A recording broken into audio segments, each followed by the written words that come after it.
If your password can be found in the dictionary with just one or two numbers at the end, you already lost.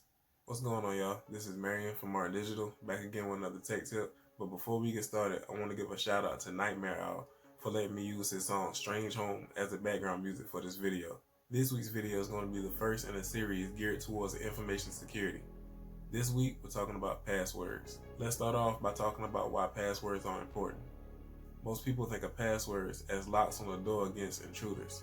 That's an accurate comparison, but you should remember, the door is just a barrier, and the lock is just there to slow them down. A wise man once said, a lock doesn't do anything except keep an honest man honest.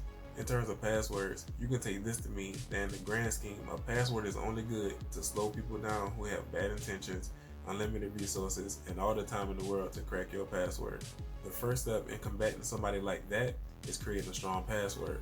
Think of the strength of a password like a slider between convenience and security, just like the settings of an equalizer between highs and lows or rock and pop presets. You can make a password that's super easy to remember, but it might also be super easy to guess. Or you can make a super complex password that's kind of hard to remember, but it's very secure. So secure that you forget it and now you can't even get it. It's all about finding that sweet spot for you while keeping some best practices in mind. Here are 3 best practices you can use when creating a password. Number 1, if you have to use a dictionary word, a name, or a title, at least be creative. I'm not saying you can't use the pet name you gave your husband or the title of your favorite movie, but mix it up. If you enter your password into Google and get results, it probably won't survive a password cracker. Even basic cracking tools use common words and phrases to guess your password. Let's say you want your password to be your favorite sports team. Instead of simply using the team name or mascot, you could just misspell it in a unique way or type it like it's pronounced in slang or a certain accent. And a good check to see if you're on the right track of choosing a secure password is to search it in Google. If you don't get any results, it's a pretty unique password. Number 2 is use as many character sets as you can handle. There are 4 basic character sets: lowercase, uppercase, numbers, and special characters. If your password has uppercase letters mixed in, it's so much stronger than just a pure lowercase password. Also remember, special characters are more than just a pound sign, a dollar sign, or asterisk.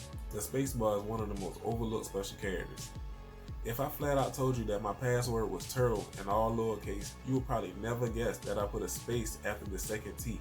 Spaces are an easy way to make your password more complex without making it much harder to remember. The third practice is make sure it's easy for you to type. It's important that you are able to type your password easily because it increases the chances that you might remember it and increases the difficulty of over-the-shoulder hacking. A bonus tip is don't write your password down anywhere. If you have to write it down, that means it's not easy enough for you to remember and it's not a good password for you.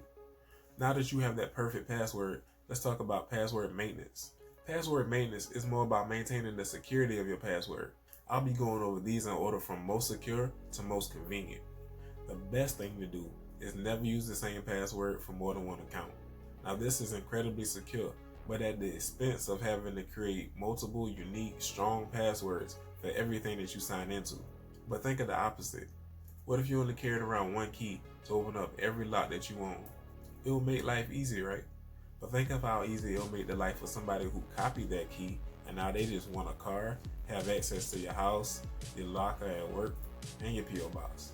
If it's too much work to create a different password for every account, try creating different passwords for different type of accounts.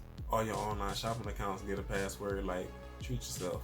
All your online banking accounts get a different one like stack that cheese. Your social media, your email, your work accounts, and so on. Divide it up like different rings of keys. Car, house, work, mom's house. Lastly, if you absolutely cannot remember more than one password, look into getting a password manager, such as LastPass, 1Password, or Google Passwords. That way, you can set and remember one super strong password and have all your other passwords safe in a vault. Password managers can even generate strong passwords for you if needed. Well, that's it for this tech tip. I just want to take a minute to say that this is probably the most information I've given yet in a tech tip. I just like to take the knowledge that I learned from either studying or experience and share it with y'all. And I'm not perfect. I'm just as guilty as not following some of these best practices I just told y'all as anybody else.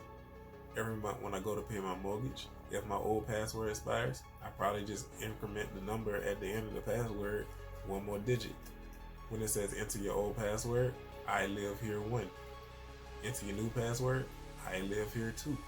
And on the flip side, I haven't logged into my Amazon on my computer in about 6 months because I created a password that's so complex I can't remember it.